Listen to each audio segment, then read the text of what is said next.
መጽሐፈ ኢዮብ ምዕራፍ 18 በልዳዶስ። ሸዋዊው በልዳዶስ እንዲህ ሲል መለሰ፣ ይህን ንግግር የምትጨርሰው መቼ ነው?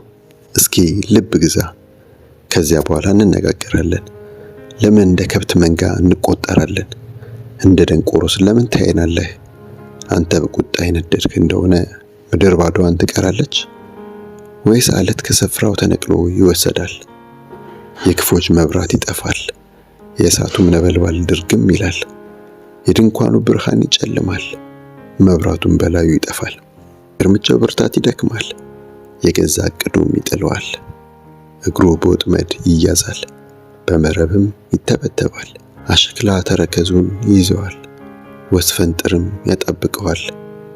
በምድር ላይ ሸምበቆ ገመድ፣ በመንገዱም ላይ ወጥመድ በስውር ይቀመጥለታል። ድንጋጤ በዙሪያው ያስፈራረዋል፣ ተከትሎም ያሳደደዋል። መቅሰፍት ሊውጣው ቀርቧል፣ ጥፋትም የእርሱን ውድቀት ይጠባበቃል። ደዌ ቆዳውን ይበላል፣ የሞት በኩርም ቅልጥሙን ይውጣል። ተማምኖ ከሚኖርበት ድንኳን ይነቀላል፣ ወደ ድንጋጤም ንጉሥ ይነዳል። ድንኳኑ በእሳት ይያያዛል፣ በመኖሪያውም ላይ ዲን ይበተናል። ስሩ ከታች ይደርቃል፣ ቅርንጫፉም ከላይ ይረግፋል።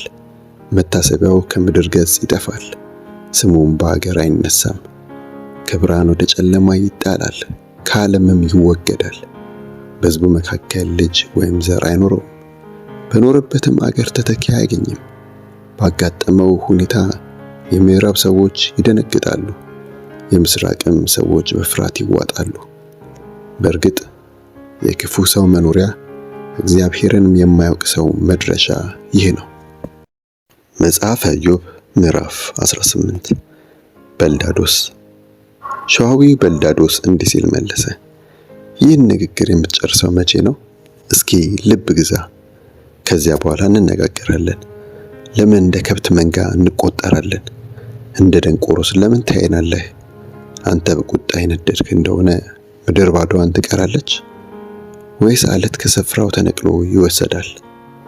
የክፎች መብራት ይጠፋል፣ የእሳቱም ነበልባል ድርግም ይላል። የድንኳኑ ብርሃን ይጨልማል፣ መብራቱም በላዩ ይጠፋል።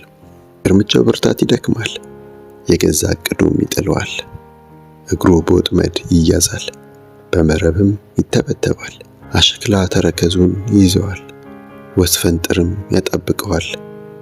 በምድር ላይ ሸምበቆ ገመድ፣ በመንገዱም ላይ ወጥመድ በስውር ይቀመጥለታል። ድንጋጤ በዙሪያው ያስፈራረዋል፣ ተከትሎም ያሳደደዋል። መቅሰፍት ሊውጣው ቀርቧል፣ ጥፋትም የእርሱን ውድቀት ይጠባበቃል። ደዌ ቆዳውን ይበላል።